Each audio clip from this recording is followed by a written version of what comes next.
Buenos dias, and that is all the Spanish you will hear from me today.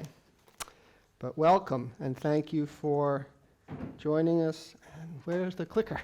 Can't not have a clicker. All right. So it is 9 years.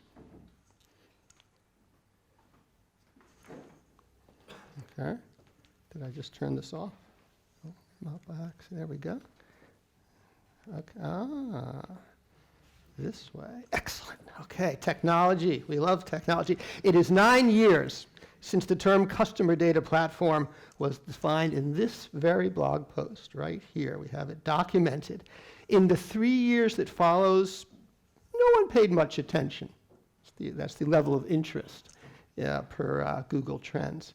But in 2016, interest in CDP began to go rapidly and has not stopped since. Now surveys show as many as 70% of marketers say they have a CDP. Today we'll talk about three things. We'll talk about why CDPs were a success. We'll talk about how CDP helps you to succeed, and we'll talk about how to make your CDP a success. We start with why did CDPs succeed? We try to start with it. Okay, very good. The first question about their success is, what was new about customer data platform? And the answer is in the definition itself. The definition is CDPs are packaged software that builds a persistent, unified customer database that's accessible to other systems. What's new in that definition is packaged software. By 2013, companies had been building unified, persistent customer databases for decades. They were called a data warehouse or a customer database or something similar to that. But every one of those was custom built. What was new in 2013 is we began to see systems that let you buy packaged software to create that database rather than building it for yourself. So the essence of the CDP revolution is to change from building to buying your customer database. The deeper question is why these packaged systems became popular in 2013.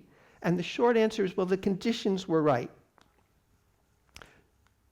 The first is the need for unified customer profiles was growing and pressing. The internet and mobile devices created more data for more channels and more systems. I think David actually said this, if I understood his Spanish correctly. Customers expected a consistent, personalized, cross-channel experience from every business. Marketers recognized the profit that could be gained from giving that experience and were increasingly eager to collect it, so they knew they needed that data. Secondly, the technology made packaged software more practical. New big data technology made it easier to store large masses of semi-structured and unstructured customer data. Cloud-based processing enabled startups to handle large volumes of data. With little investment, software as a service made it easier to sell and deploy new systems with little support from corporate IT. Third, the efforts to build in-house solutions often failed. Most in-house IT teams lacked the deep experience with nuances of customer data management, and they were unfamiliar with customer data applications. They all had limited resources, and they all had conflicting demands on those resources. So customer data projects were often not the highest priority. As a result, in fact, the origin story of many CDP vendors is exactly that. Someone inside a company tried to build a unified customer database, and the project failed. The person suspected that other companies were having similar problems and saw a business opportunity to build a product to solve those problems. The growth of the CDP industry proves that they were right. So let's dig a little deeper into this miracle that we call a customer data platform.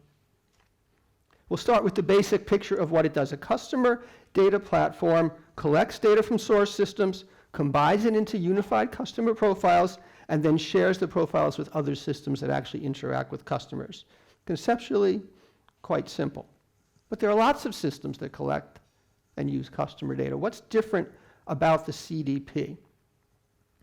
here's a checklist of features that we use at the CDP Institute that we believe every CDP must provide. This is the basis of our real CDP certification, which is a formal audit process that's actually conducted by a third party for us to make sure that the vendors that we list as a CDP do all of these things. These things have to be packaged software.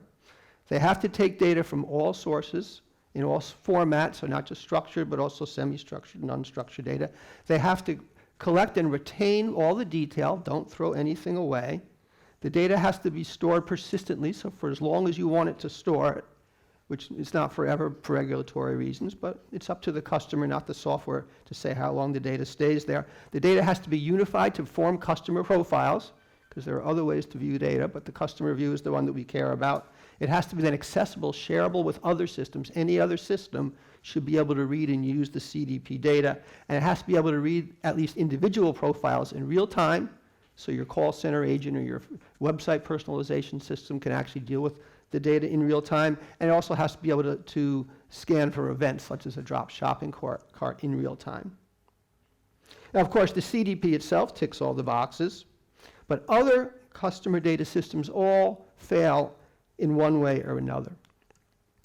Data warehouses and data lakes are not packaged software.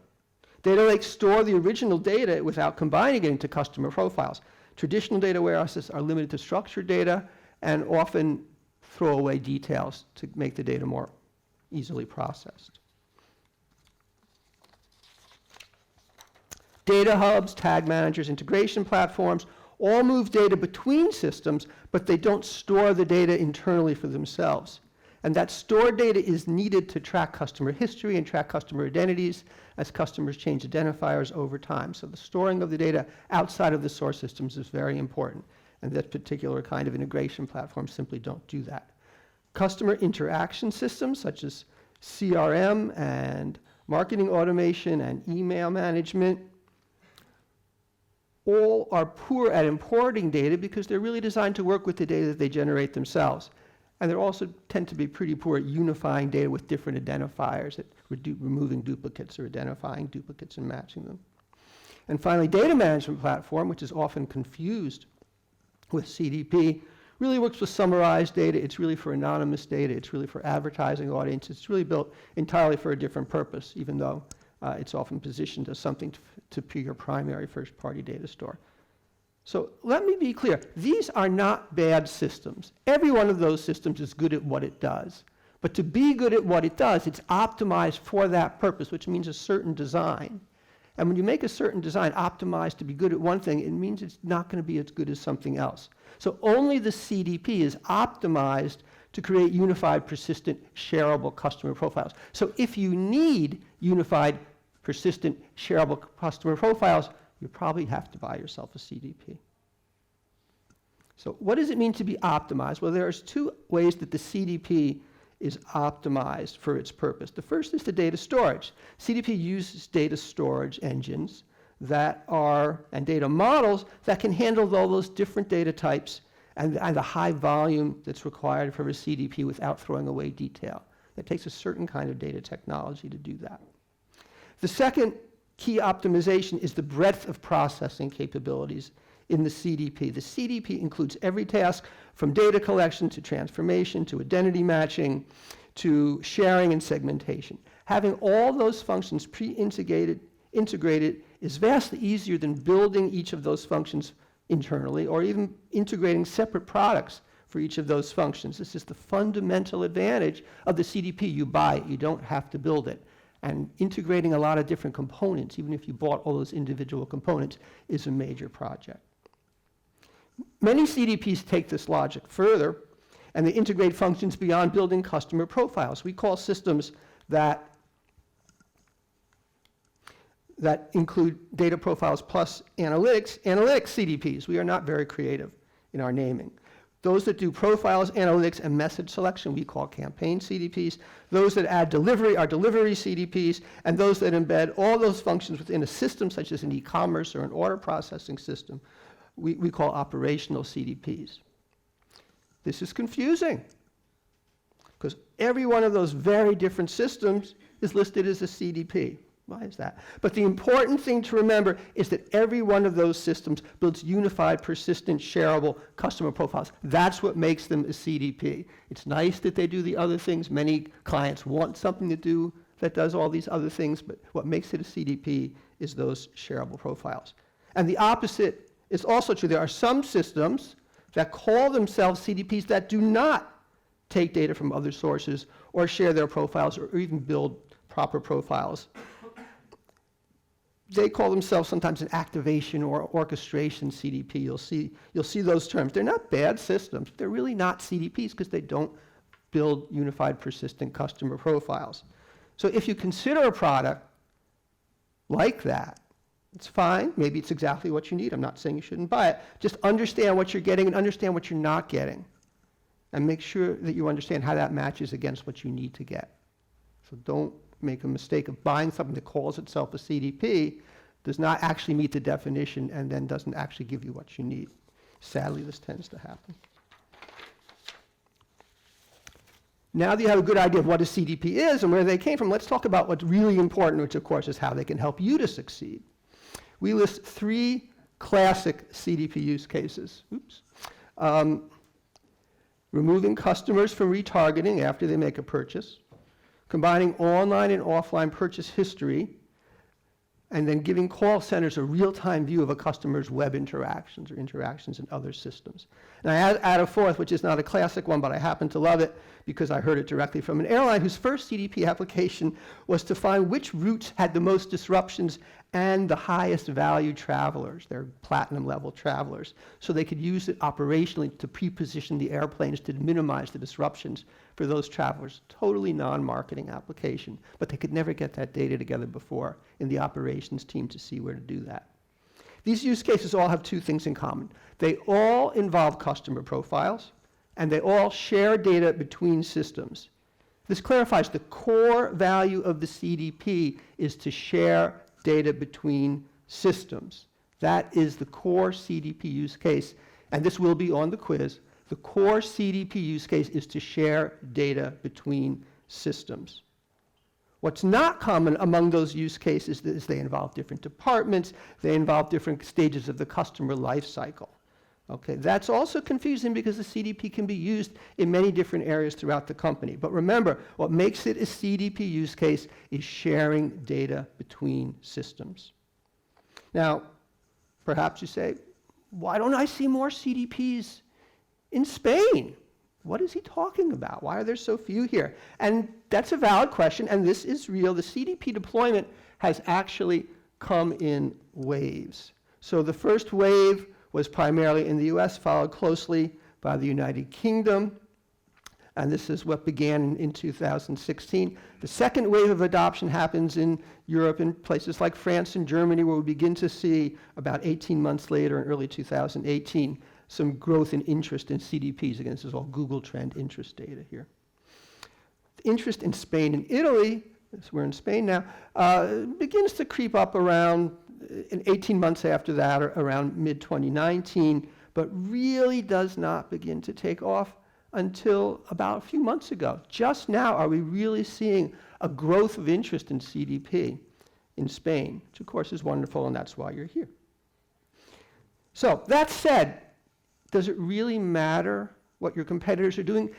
It's great to be ahead of your competitors, so if they're not using it, that's good. And if they are using it, you don't want to lag behind them.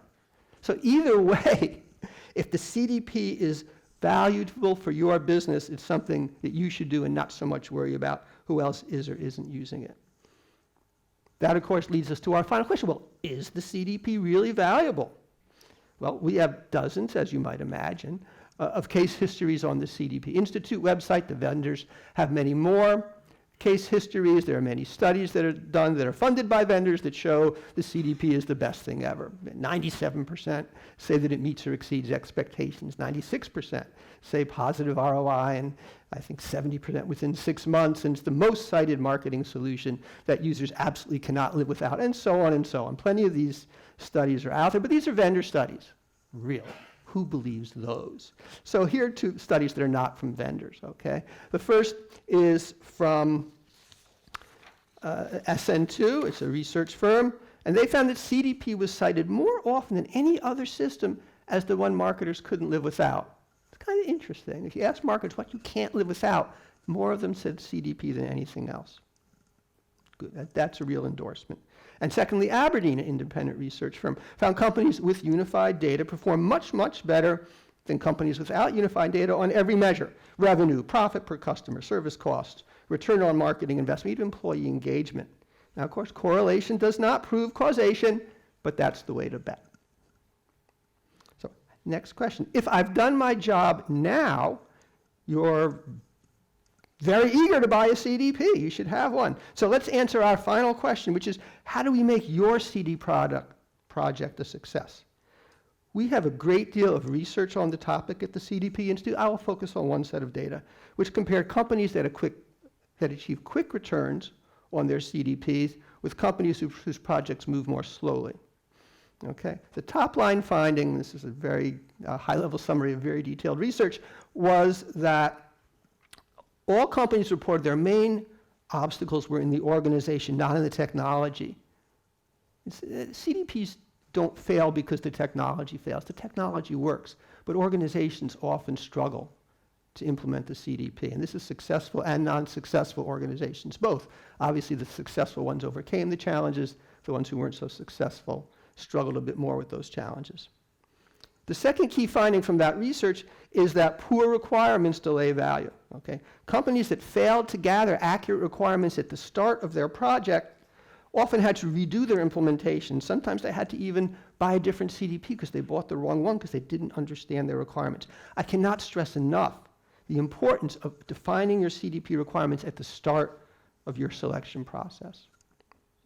And the third finding, closely related, is that projects struggle when the staff is not engaged.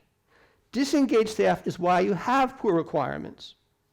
And disengaged staff will not know what to do with the system even after you buy it. So it's absolutely critical to ensure that both the technology and business users are engaged throughout the project, at the start and then at every step along the way, even though that may make your project move more slowly.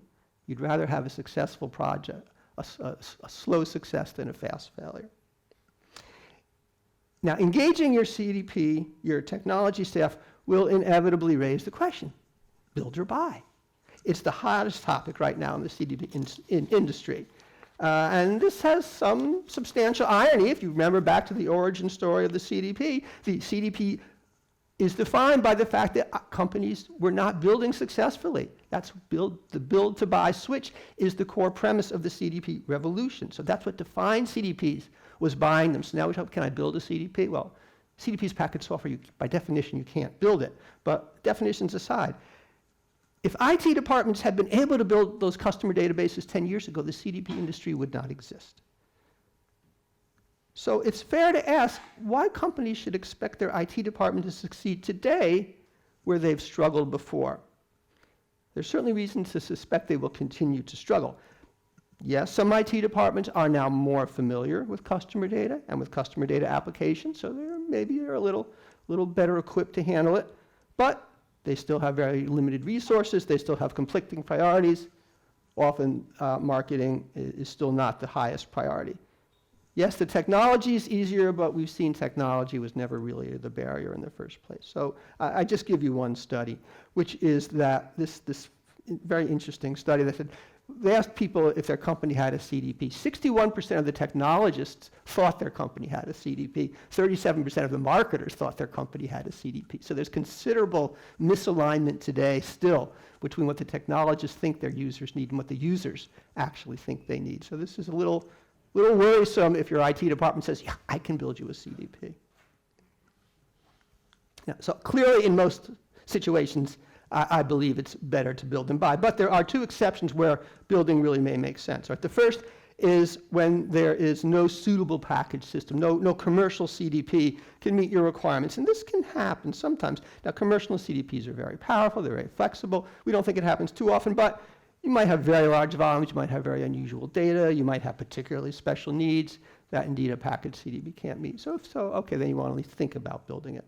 And the second, more likely case is that your existing systems already do most of what you need, so it's relatively low incremental cost to extend them. There's only a few things you have to add. Okay? Now this does happen again at large companies with a deep history of working with company data. You see it in financial services and telecom, for example. They have a lot of experience, so they built a lot of this for other reasons like know your customer and anti-money laundering, things like that. So those cases, it may make sense just to add a few more things. Even in those situations, you still have to be sure your IT staff is available to deliver the project, that they have the resources to devote to this, and that it's the best use of their time, right? That's important because IT departments can only handle so many projects at a time. And there may be custom systems they can build that they can't buy that will add a critical competitive advantage. That's a much more valuable use of that limited IT development resources than saving money by building a CDP where you could go out and buy a CDP that would deliver the same functionality. Now, incidentally, it makes very little difference whether you build the CDP solution by building all of the components or you build it by purchasing the components. Stringing together as many as a dozen separate software packages is a great deal of work to select them and train your people on them and integrate them and then support each of them. It may, in fact, be as much work as just building those solutions from scratch. Remember that pre-integrated nature of the CDP, where it included all those functions in one system, was one of its critical optimizations. So, quickly, right on time. We've covered 3 questions today. Why was CDP successful? How CDP helps you to succeed? And how to make your CDP success. The answers to those questions probably raise even more complicated questions, and hopefully some of those will be answered today. But my core message to you is very simple. CDPs make it easy to build unified customer profiles, which every business today needs. And I wish you all great success in your CDP journey and a very successful day. Thank you.